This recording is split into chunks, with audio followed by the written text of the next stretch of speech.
I do this, that means y'all are supposed to do that. I know. No, you've been taught Baptists don't clap. That's okay. We're going to do it anyway. But what I encourage you to do is to stroll by here today. Amanda, if you'll come up right after church and kind of make sure we've got everything. And then if there's something missing and you want to be a part, just go get it. We got until Wednesday. Wednesday night, we're going to finish it off, and we'll go buy whatever's missing. So if you've got, if you want to be a part of it, and can go and put it. So, and what's really cool is you'll notice there's some. Look, we got some Chinese people in the house, and no, it's cool. No, it's cool. They have Amish-made Kluski noodles with their Thanksgiving dinner. So, no, it's not Chinese. It looks like Chinese to me. What? Polish. Okay, well that's even worse. But that's cool because we're giving you're sharing your heritage or whatever you had, your traditions, with a new family, and they may not have ever had. Some of our families last year had not had Thanksgiving dinner together, ever. Okay, so we actually started traditions with them. So this little noodle thing, whatever that is, we actually start a tradition. Could possibly do that, so it's cool. So there's lots more going on than just giving out food. It's really deep, so be part of that if you want to. Grab your Bible if you want. We're going to have it up on the screen for you. We're going to be in Matthew when we get there. I normally turn this on early. I kind of tease the kids about being average. That's what we're going to talk about this morning, actually, is the average, kind of the average Christian, the average church member, maybe the average American. We got some stats for that. But what I do know is that none of you want to be average, right? Right? Anybody in here want to be average? You're okay with average? Good. End of today is going to be strange for you, okay? Because you just signed up for some stuff. See how I did that? You didn't even have to raise your hand to sign up. New thing for me. But what I do know is that above average people come to this church.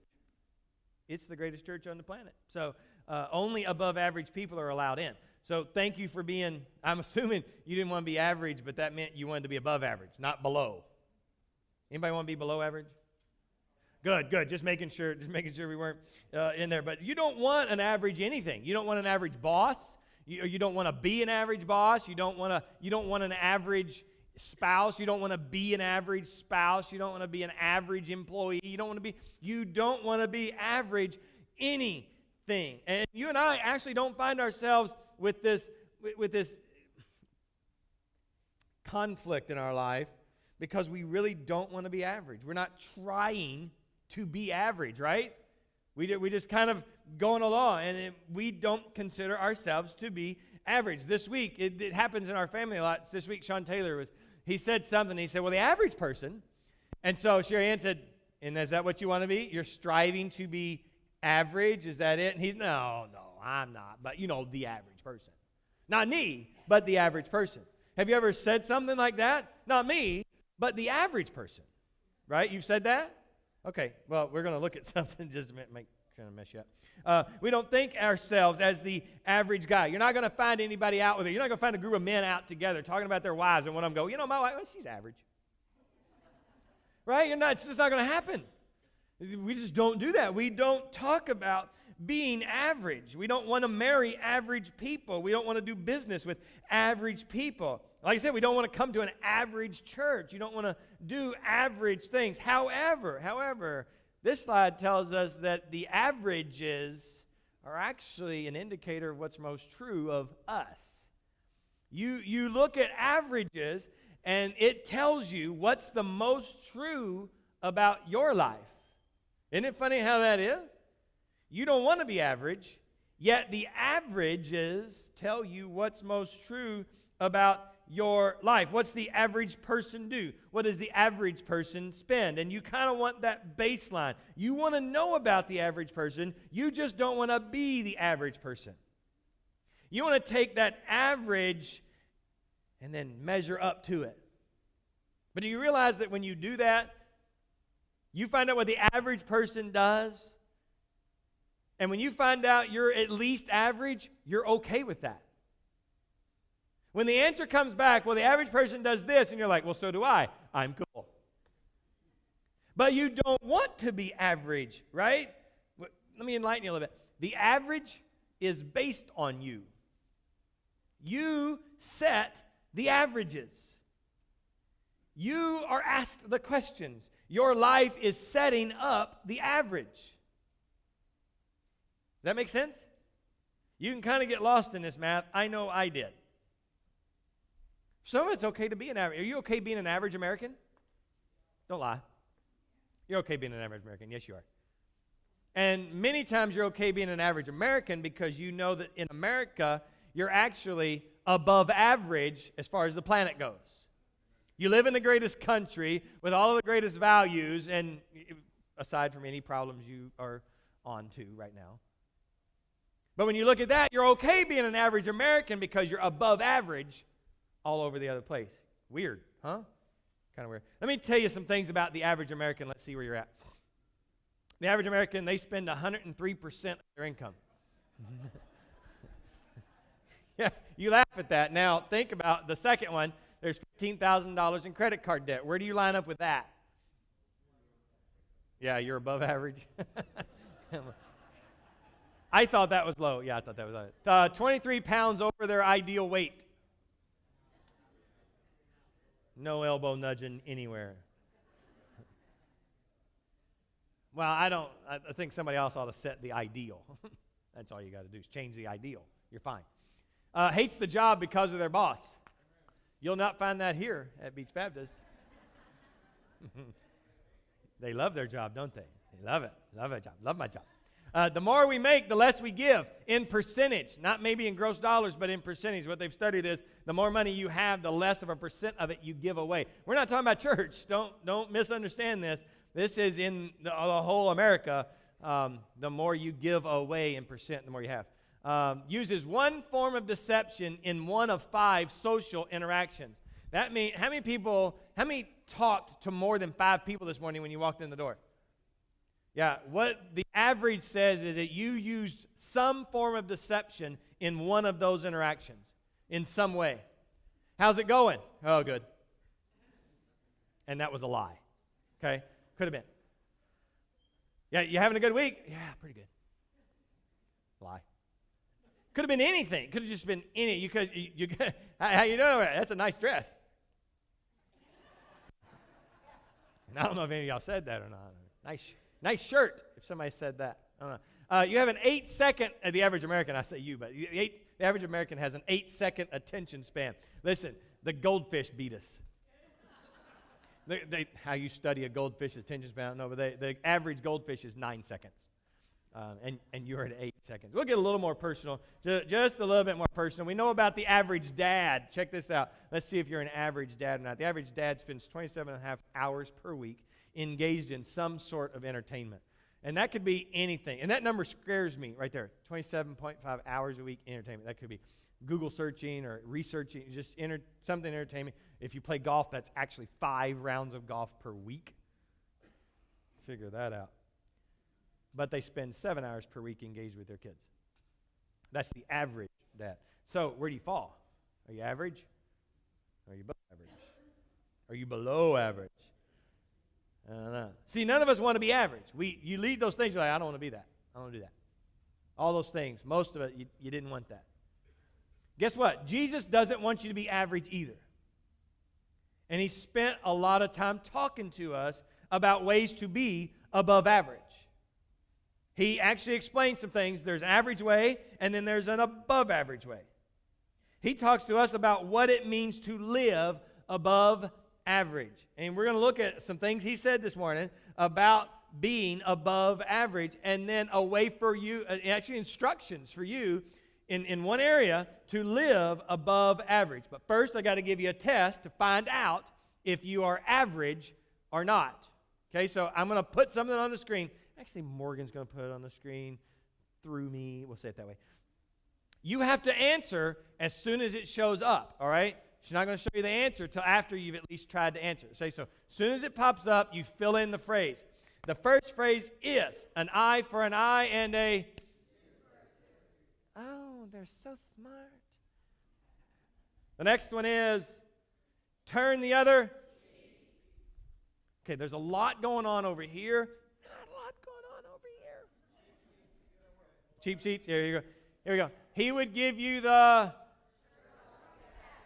Awesome. There's one more, kind of cheesy, easier. Go the extra.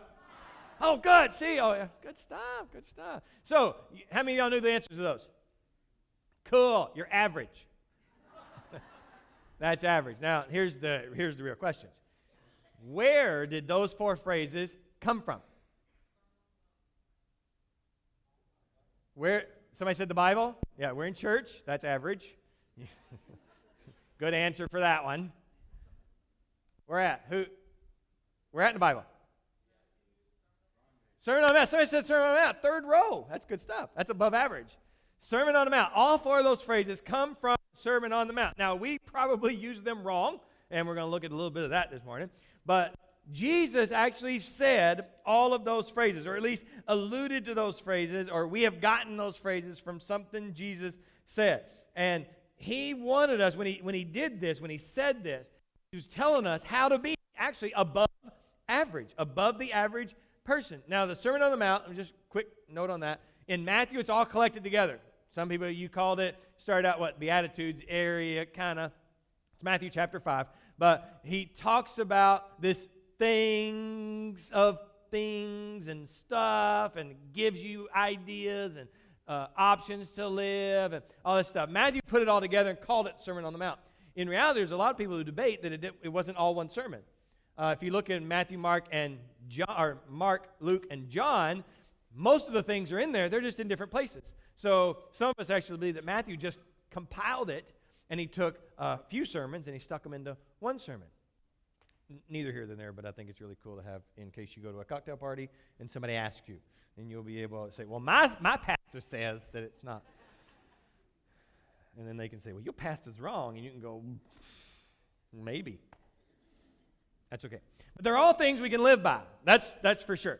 And we all know that they're things we can live by and actually live an above average life. And I honestly believe that in some of these areas, when we see what Jesus says, the phrase, you ever heard the phrase say, well, when I go to heaven, I don't care if I get a mansion, just give me an outhouse. You never heard that? It's just Kentucky, sorry. Eastern Kentucky, actually. People say that, and what they mean is, okay, I'll take average.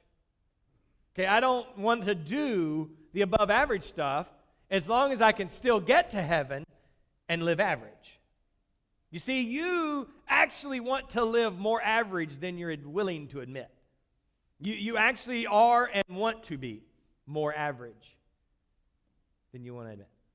Because what Jesus is going to push us to be is above average. He's going to push us to do the different stuff. See, some people hear what Jesus is saying, they go, nah, I'll just stick with average. That sounds a little too tough. Or, that's almost impossible.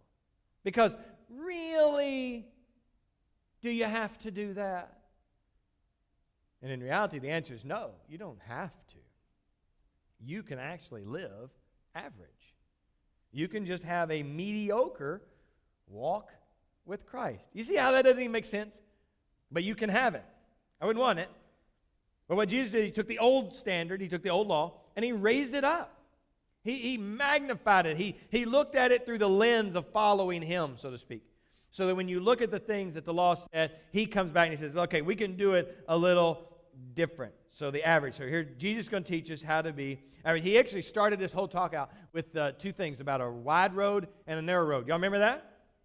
Wide road, narrow road? What Jesus says is that wide road, it's worn. It's got a lot of people on it.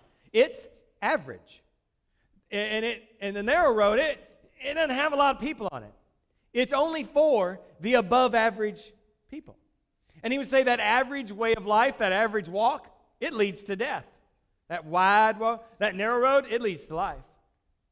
The above average way of living, the one that's different from everybody else, the status quo that the world sits out, when you live above that, that leads to life. But just hanging out down there, it kind of leads to death. It's not the life that Jesus would say, that's not the life that I would have picked. for you. So then he gives us some specific things in order to do, to be on that narrow road, to live that above average lifestyle. First, Matthew 5:38, he says, "You've heard that it was said, eye for an eye and tooth for a tooth." Now, notice real quick, he said, "You have heard that it was said." It didn't say, "You've heard it said." It wasn't like local phrasing or a colloquial thing. He said, "You've heard that it was said," meaning that it was written down, that this is in the law. This is Old Testament law. Eye for an eye and tooth for a tooth. Now, there was actually a law. It was called appropriate retaliation, the law of appropriate retaliation. This wasn't giving you the ability to get revenge. This was giving you the ability to limit your retaliation. Because what was happening is people would go and they would get offended, and then they would go and they would kind of ramp it up. They would have to get more over on some people. You heard somebody say, "I don't get mad, I get," and that's a lie. How many of you actually get even? You go above. You have to win, right? Nobody wants to just get even. Nobody gets one insult and turns around and gives one insult back. You get one insult, you give two back. That's the way we are. That's average. This law was set up so that if someone stole a cow from you, I couldn't go back and steal your cow and your kid. I could only have your cow. Even. It also kept friends and family from jumping on the bandwagon. Have you ever done that? Your brother calls you, "Guess what so-and-so did?" And you go, "Well, I'll never talk to him again." You know what? I can take care of him. I can call Jansen. You want me to send Jansen over? Jansen's our MMA fighter in the church. So if you ever have a problem and you want to amp it up, just call Jansen. That's what the average person does. So Jesus says, "So you've heard it was said, eye for an eye and tooth for a tooth. But what do I say? But I tell you, do not resist." That's actually a weird word put in there. It doesn't translate completely right. Resist an evil person. It says don't repay. Not only do you have the ability to have appropriate retaliation, but Jesus says, don't retaliate. Don't come back. Now, he's not talking about being a pacifist. Okay, we're not talking about big things here. He's talking about if somebody steals from you, be generous. He's talking about someone comes up and does something wrong to you, you don't have to get back. You don't. The average person does. The average person is going to have a list of things in their pocket where they can get back at someone, repay. And one of your versions actually says, "Do not repay evil for evil." Don't act. You ever told your kids, you're just lowering yourself to their level? And yet you're out there every day. And if somebody does something to you, you act just like them, a little worse. And you amp it up a little bit. Don't lower yourselves up. That's what the average person does. Jesus says, you want to live an above average life, you don't act like average people. You see, the law says you can, but that doesn't mean you have to. A law built for mercy. The law was actually built for mercy, limiting retaliation. And then Jesus is even saying, you can do more than that. You can be above average. And he actually gives 4 illustrations addressing this law and a way for us to live above average. So we're going to look at those right now. Matthew, the first one says, if anyone slaps you on the right cheek, turn to them the other cheek also. Now, this is the one that's really been taken out of context, okay? This isn't talking about life endangerment, all right? This isn't talking about that you're getting attacked, that you just stand there and take it, all right? That's not what it's talking about. In this scenario, nobody's life's being threatened. Nobody's family's life being threatened. None of that. Look what it says. If anyone slaps you on the right cheek. Now, think about it. Hold on. You're facing someone. What hand do you have to use to slap their right cheek?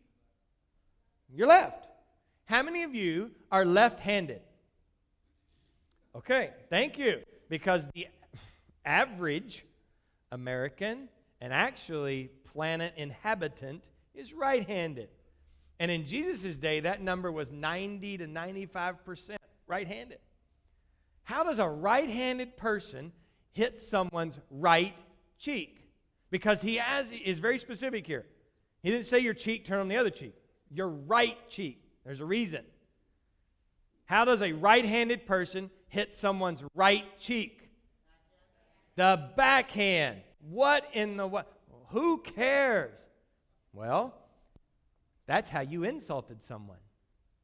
You just simply walked up and backhanded them a little bit.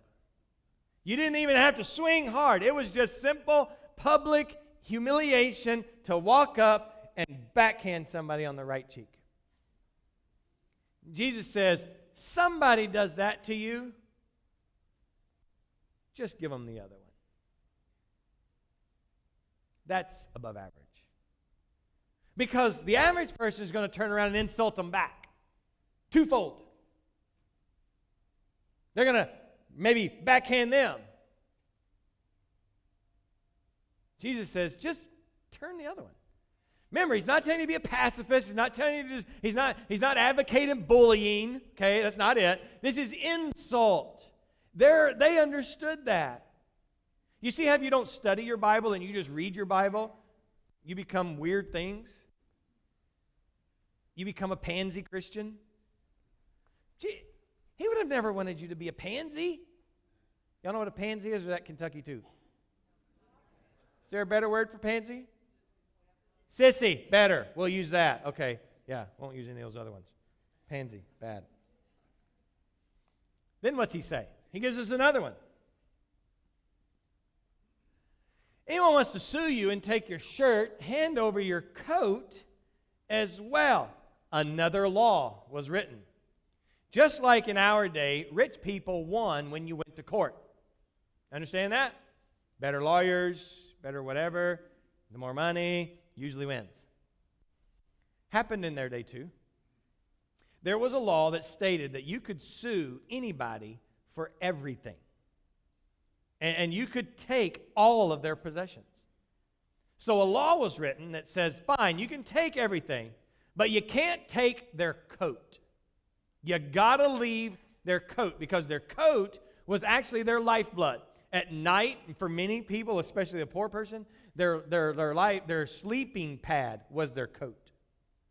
In the day or in the night, if they were, that's their warmth. It was actually kept them alive. So the law was written so that you could not take anyone's coat. You could take their shirt, you could take everything else, but you could not take their coat, their outer garment. Take their inner, but you couldn't take their outer. Here's what Jesus says. Jesus says, somebody's coming up and they're taking advantage of you. Okay, you're the poor, all right? And they sue you, and they take your shirt. Give them your coat. The average person is going to say, well, you can have everything, but you can't take my coat. Ha! See the attitude? I'm still winning. Jesus says, just give them your coat. Well, what am I going to do if I give away my coat? You're going to have to depend on me. I mean, if I'm telling you to do something, just know I'm going to take care of you. You don't have to think about the what ifs. You just need to follow me. So if they want your shirt, go ahead and give them your coat. Then he does another one. Here's another one. Verse 541. If anyone forces you to go 1 mile, go with them 2 miles. Now, there was a law. See, there's all these laws. Romans could grab a Jew and make them carry all of their stuff 1 mile. That was the law. Up to 1 mile. Romans didn't have to carry their sword and their shields and they could take all their armor off, and the Jew had to carry it at least 1 mile. So the Jews hated that. Duh. So what happened is the Jews figured out, 1,000 steps is as close to a mile as you can get in steps. So they would carry the load, 1,000 steps. And on the 1,000th step, they would take it off and throw it down and walk away, and there was nothing the Romans could do about it. The Romans had to go get another Jew to pick up their stuff, or they had to do it on their own. Jesus says, when you get to that 1,000th step, resist throwing it down and just take off and go another 1,000. That's taking advantage of me. It's okay. What we know in the work of ministry, the most ministry's done in the second mile. See, everybody expects you to go the first mile. Everybody expects you to do the law, but they don't expect you to take that extra step, to keep going with them, to do anything above and beyond what you're expected or required to do. See, everybody knows that you as a Christian are supposed to help them. Everybody knows that. But they expect you to help the minimum. It's when you'll go over and above what they ever imagined that ministry actually starts to happen. But I don't know if I'll have enough, I don't know if I can, or I don't know if I... Jesus would say, you go the extra mile, and that's when you have to depend on me. See, for those people, they had to go the first mile. They didn't have a choice. If they didn't, they could be beaten, or they could be put in jail. Law said, go a mile. Jesus says, take your law and now go another mile. Go another mile on your own. Go another mile because of me, not because you have to. Now go another mile because you want to. Can you imagine the conversation? If you were a Christian and you were walking that second mile with that Roman soldier, that's when the conversations actually happen. Up to that first mile, he's just walking along with you going, yeah, you got to carry my stuff. And you get in, and you're as a Jew, you're counting out loud. 998, 999, 1,000. 1,001, 1,002. Let's go. And you take off, and the Roman's like, oh, whoa, hey, whoa, wait up. What are you doing? Oh, Jesus, yeah, I'm just doing it because I want to. I need the exercise. Just thought me and you could hang out. See, that law thing's out of play now. Now it's just two guys walking down the road. I happen to be carrying your stuff. Want your sword? See how that works? It works the same way in your life. You have to do certain things. It's the things that you go over and above that actually starts to bring attention to Christ. It's crazy. I know, it's crazy. One more, verse 5:42. Give to the one who asks you, and do not turn away from the one who wants to borrow from you. Sounds kind of simple enough, but here's the problem. There was a law. There's always a law. There was a law that stated every 7 years, all debts got wiped out. Understand that? It's called the year of Jubilee. Who else said something else? Shamika. Okay, still Jubilee, but the year of Jubilee. Now, it wasn't the life of the loan. It wasn't like you got a loan and in 7 years you only got it for 7 years and then it went away. It was on the calendar. It was set. Every 7 years, all debts were wiped away.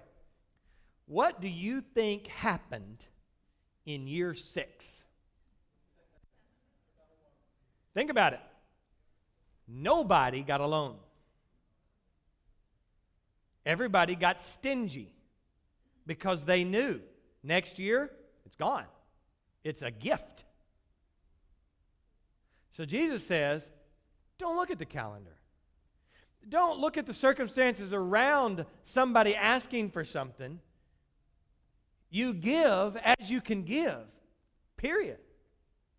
You don't look and say, well, I'm not going to, there's not really a good return on my investment here. You know, I'm pretty sure I'm not going to get it back. That's when you go on and loan. Now, he doesn't say give everything to everyone who asks or give everything that someone asks for. He doesn't say that. He says give to everyone who asks. And what it means is if you have it, you have extra and someone needs, you give. You just don't look at the circumstances surrounding why. Yeah, can you imagine the amount of people who asked in the year 6? And you could live in that neighborhood. And you could be, well, yeah, you know you're not going to get it. You know you don't have to pay it back after a year. That's why you're asking. And Jesus says, don't be that way. That's what the average people are doing. As people need, you give. Well, what if I'm giving to somebody who don't really need? It wasn't yours in the first place. Jesus would say, don't depend on what you're giving away to sustain you. Depend on me. You see, when you do that, when you give knowing you're not going to get it back, it makes you depend on Christ more. Not just for the stuff, but for the attitude. To be able to give to somebody who you know is not going to give it back to you. And you still call it a loan. That's crazy. I tell my mother-in-law all the time. Well, I've loaned your kids this. And I said, you might as well call it a gift. It'll make your attitude better. Because they ain't going to pay you back. They're teenagers and you're a grandma. I mean, yeah, you got the best interest rate ever, but I mean, it's better than thinking they're just going to wait for you to die.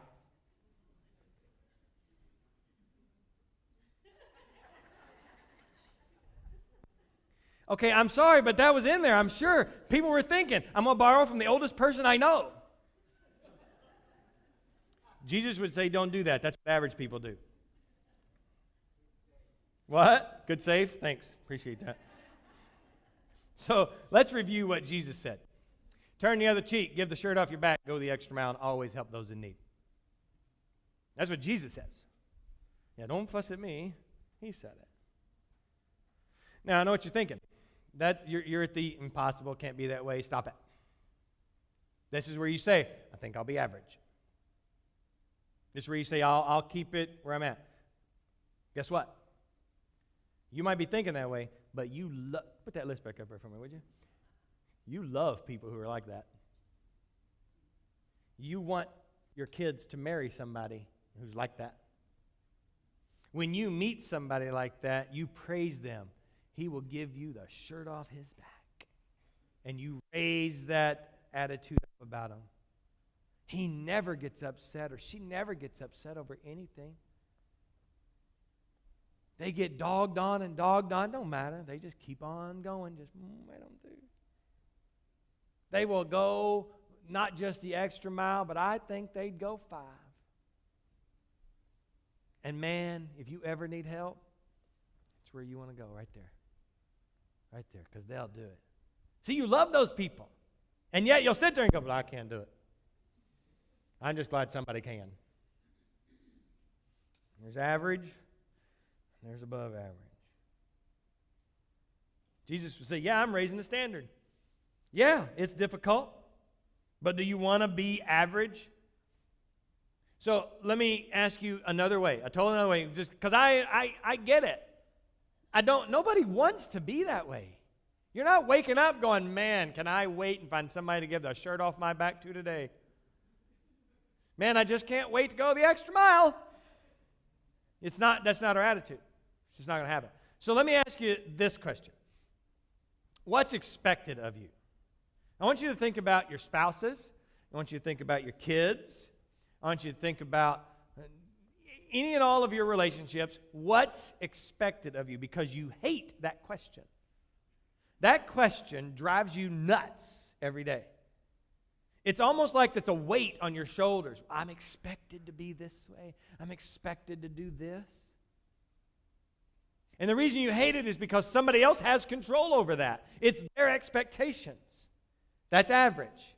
Above average, exceed those expectations. When you try to exceed the expectations that people have, you're now in control. It's actually easier for you to try to exceed somebody's expectations than it is for you to try to live under their expectations. Because when you start to own it, you feel this accomplishment. You understand what it's like to go. Just think about it. What would happen if you took your spouse and their responsibilities and then you just inserted your life into them one day? You just showed up and said, you know what, I'm going to help you with your stuff. I'm here for you. These next 3 hours, they're nothing. I'm your slave. Whatever it is you're doing, I want to help you do. Because we all understand that spouses have different responsibilities, right? It is a team to get it all done, but we have different responsibilities. Either one of us can jump in on the other person's and exceed their expectations of what we're doing. What if you went to work one day, you walked into your boss right before you left and said, you know what, I was getting ready to cut out, I got all my stuff done. I just wanted to know, is there anything on your plate that I can take? Is there anything I can do just to get that off your plate? I'll take it for you and do it. My stuff's done. I'm good to go. I was going to just go on home, but you know what? I thought, can I do anything for you? Can you imagine the relationship with your boss from then on out? Imagine the relationship with your coworkers. What if you did it with your coworkers? You're elbow to elbow. You're both just feverishly going, and you get done, and you just say, hey, I know that's your job, but is there any way I can help you with it this time? Let me take that off of you. As a church, we're kind of faced with this right now. It really hit me when I was reading or studying for this, that our church is sitting smack dab in the middle with the ability to either act average or above average. There's a thing called the government. Nobody likes them. But they have some authority. They have some force. And they're asking us as a church to do some things that are really good, expensive. Really expensive. And we have a choice. We can act average, or we can find a way to honor God as we walk through their process and hate it every minute and let them see Christ in us. It's above average. You see, they expect a certain level of pushback. Okay? They expect it. Knowing that it's futile. Okay? I'm not talking about what's legal and within bounds and all that stuff. I'm not talking about. I'm talking about they expect just an argument. We have the ability to just be above average and go, we're not going to argue. We'll do it. We'll do it. We're going to be slow. We can only do what God has placed in front of us to do, and we're going to walk down this path, but you know what? We want to be the best business on the island. You understand that as a church, we were at convention this past week, and someone talked to me about setting up a booth somewhere, right alongside other businesses with our coffee. We wanted to take coffee into the community and show them. And someone at the event said, well, you know what? If you ask them, since you're a church, they'll probably give you a discount on the booth rental. And for some reason, I said, absolutely not. Absolutely. Because that's what those people expect. That's average.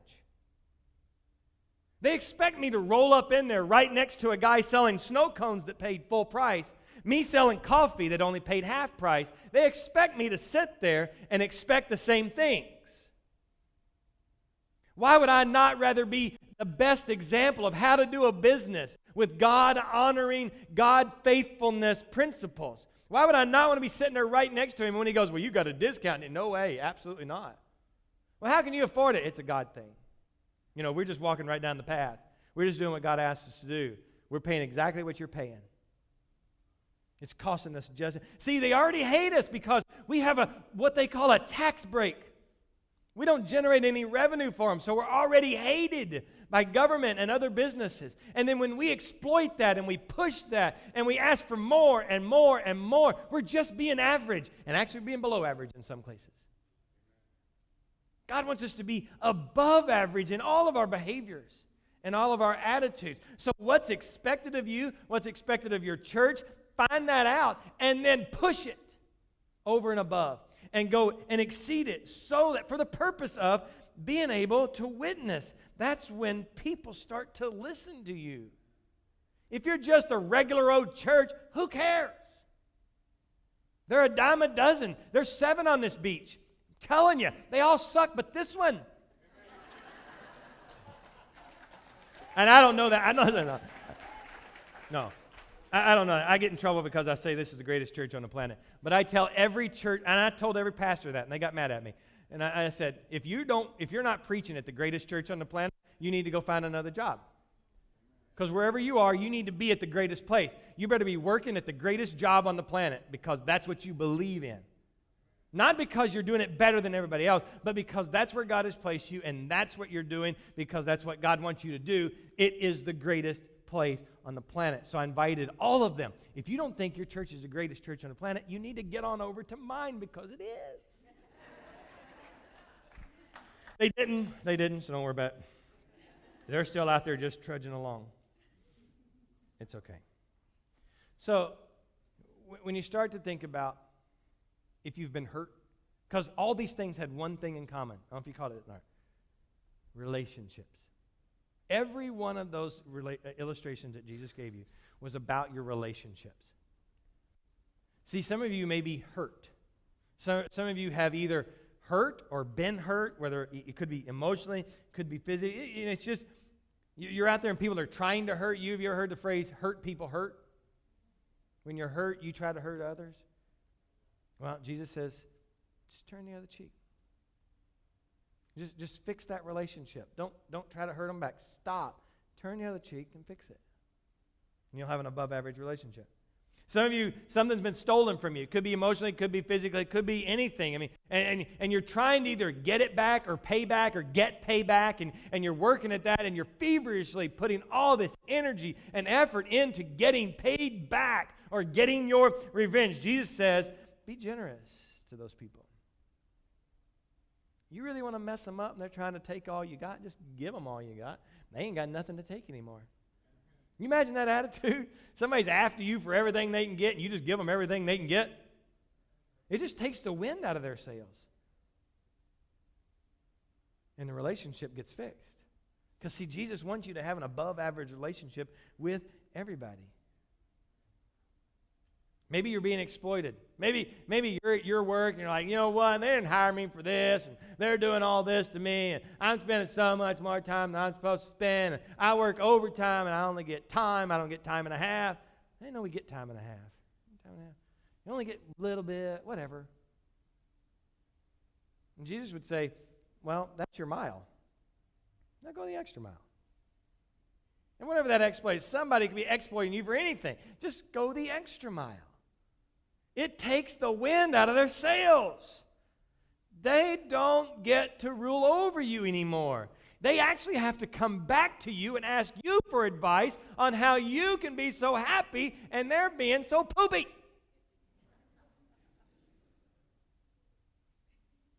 See that? Rolls back around. I said poopy. I'm not sure it was out loud. It was in my head. Maybe you've been burned. You ever help somebody so much? And you're almost praying they don't ask you for help anymore. And you're looking at what they give you. Or you're looking at what you give them and you're like, man, if I had all that back, I could really do some stuff. Or you go by that guy on the side of the road and he's got the sign, will work for food. You say something like, well, then go get a job. I totally agree. I'm with you. He'll get a job. But you don't know the story. I met him. Pull your car over. Walk over, shake his hand. Say, what's keeping you from getting a job? Here, I'll buy your lunch. Of course I will, but get to know him. You've been burned. Jesus would say, you just keep doing what I've put in front of you to do, and I'll take care of the resources needed to do it. I'll help you. And as a church, I'm going to ask you as your pastor to remember that. because we're going to be asked to do some things. We have no clue how it's going to happen. We're just going to do it. And God's going to provide the resources to do it. In your church life, in your personal life, everywhere. He's just going to provide because He wants us to be above average people. Above average. So you can go out here and you can choose. Do you want to be average? I want to be above average. See, today I'm letting you out like an average church. A little bit early. But it's because I'm an above average pastor.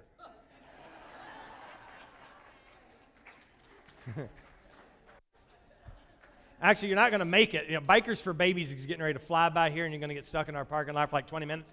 And I thought I would get you out, but you're probably not going to make it. So if you stand up real fast, we're going to pray real fast and see if you can get out to the car.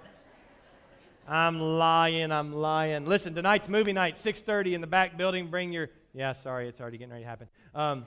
Bring your appetizers at 6:30. Jansen, would you pick somebody to pray for me? Boo-boo, good job. Let's pray and go.